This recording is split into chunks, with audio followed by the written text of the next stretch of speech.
নমস্কার বন্ধুরা, chef Shrabani daily vlog চ্যানেলের পক্ষ থেকে সবাইকে স্বাগত।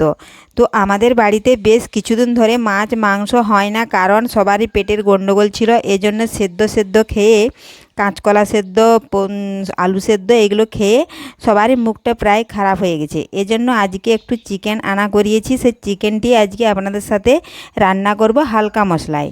চলুন তাহলে শুরু করি। তো দেখুন বন্ধুরা, কড়াই বসিয়ে দিয়েছি আর কড়ার মধ্যে তেল দিয়েছিলাম। তেল গরম হয়ে গেছে। ছোট ছোট করে আলু কেটে রেখেছিলাম, সেই আলুগুলো এখন তেলের মধ্যে ছেড়ে দিলাম। এখন দেব আমি সামান্য একটু লবণ, আর দেব আমি সামান্য হলুদ গুঁড়ো। এখন নাড়াচাড়া করে একটু লাল লাল করে ভেজে আলুগুলো তুলে নেব। আপনারা প্রথম থেকে পুরো ভিডিওটা শেষ পর্যন্ত দেখতে থাকুন। কোনো বন্ধু নতুন হয়ে থাকলে চ্যানেলটি সাবস্ক্রাইব করে বেল আইকন অলে সেট করে দিন, সবার প্রথমে আমার এই রেসিপি পেতে। তো দেখুন বন্ধুরা, আলুগুলো ভেজে নিয়েছি, এখন তুলে নিচ্ছি।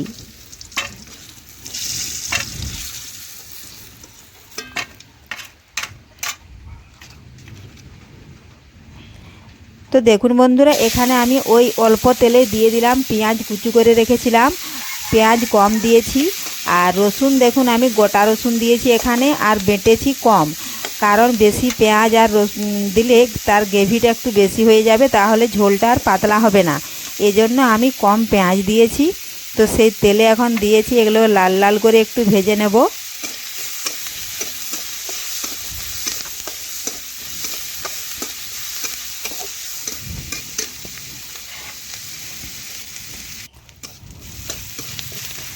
তো দেখুন বন্ধুরা, পেঁয়াজ লাল লাল করে আমি ভেজে নিয়েছি, আরও একটু নাড়াচাড়া করে ভেজে নিচ্ছি।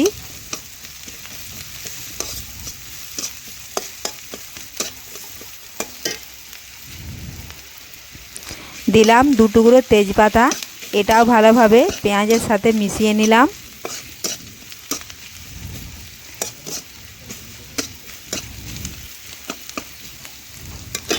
এখন দেখুন এখানে খুবই কম পরিমাণে গোলমরিচ, আদা ও রসুন বেটেছি, আর হলুদ গুঁড়ো, লঙ্কা গুঁড়ো একটু নিয়েছি, দিয়ে দিলাম পেঁয়াজের মধ্যে। একটু আমি এই বাটিটা ধুয়ে একটু সামান্য জল দেব।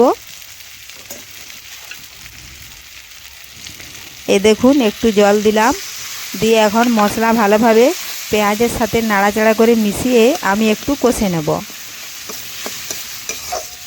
আমি জিরে বাটা দিই না, কারণ জিরে বাটা গরম, এই জন্য জিরে বাটা দিলাম না। গোলমরিচ বাটা দিয়েছি আর আদা বাটা দিয়েছি।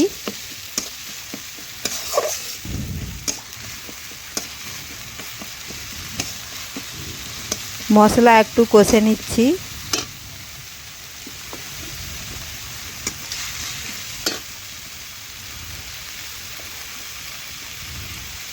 দেব আমি পরিমাণ মতো লবণ। লবণ ও নাড়াচাড়া করে মিশিয়ে নিচ্ছি।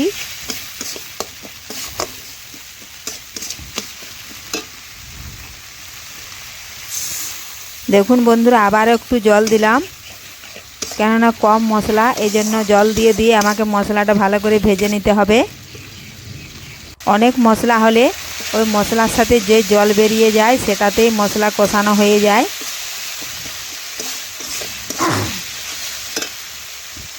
আর দেখুন আমি চিকেন ঢেলে দিলাম। চিকেনটা আমি গরম জলে ধুয়ে নিয়েছি, কারণ কম মশলা দিয়ে রান্না করব, না হলে আঁশটানি গন্ধ ছাড়বে। এজন্য আমি গরম জল দিয়ে মুরগির মাংস বা পোলট্রির মাংস যদি ধুয়ে নিতে পারেন, তাহলে এর আঁশটানি গন্ধ একেবারে চলে যায়।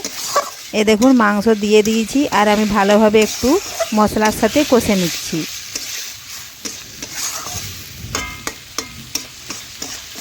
তো কষে নিয়েছি, আর বেশি কষবো না। এখন আমি একটু জল দিয়ে দেব। দেখুন খুরপিটার গায়ে জল দিচ্ছি, ওর গায়ে যে মশলাটা আছে সেটা তাহলে চলে যাবে। দেখুন এইটুকু জল দিয়েছি। এখন আমি বেশ কিছুক্ষণ ধরে ঢাকা দিয়ে দেব, তো কারণ তার আগে আমি দিয়ে দেব আলুগুলো ভেজে রেখেছি, সেগুলাও দিয়ে দেবো, তাহলে ভালোভাবেই সেদ্ধ হয়ে যাবে। তো ঢাকা দিয়ে আমি 2 থেকে 3 মিনিট সেদ্ধ করে নেব। তো ফিরে এলাম 2 থেকে 3 মিনিট পর। তো দেখুন বন্ধুরা, ভালোভাবেই জল মরে গেছে। আর এ দেখুন নাড়াচাড়া করে আবারও কিছুক্ষণ কষে নিচ্ছি। তো বন্ধুরা দেখুন আমি কম মশলা দিয়ে মাংস ভালোভাবে এইভাবে কষে নিচ্ছি। তো আপনাদের বাড়িতেও যদি এইভাবে পেটের গন্ডগোল হয়ে থাকে কোনো দিন, তাহলে আপনারাও এইভাবে কম মশলায় মাংস রান্না করে খেতে পারবেন, তাহলে কোনো অসুবিধা হবে না। এই দেখুন এরকমভাবে কম মশলায় রান্না করলে কিছুই হবে না। আর একেবারে সেদ্ধ সেদ্ধ খাওয়ার ফলে একেবারে শরীরে গায়ে কোনো ক্ষমতাও পাবেন না। এজন্য কম মশলা দিয়ে একটু আধটু খেতেও হয়। তো দেখুন বন্ধুরা ভালোভাবে কষে নিয়েছি। এখন আমি পরিমাণ মতন জল দিয়ে দেব। একটু ঝোল ঝোল করব, কারণ অনেক দিন খাওয়া হয় না।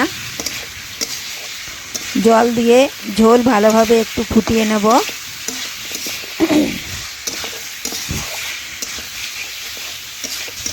এখন আমি ঝোলের জন্য পরিমাণ মতো জল দিয়ে জল ফুটে গেলেই নামিয়ে নেব। তৈরি হয়ে গেল তাহলে আমাদের হালকা মশলায় মাংসের ঝোল। তো আজকের রেসিপি আপনাদের যদি ভালো লেগে থাকে তাহলে লাইক ও শেয়ার করতে ভুলবেন না। ধন্যবাদ। ফিরে আসছি আবারও নিত্য নতুন রেসিপি নিয়ে। ধন্যবাদ।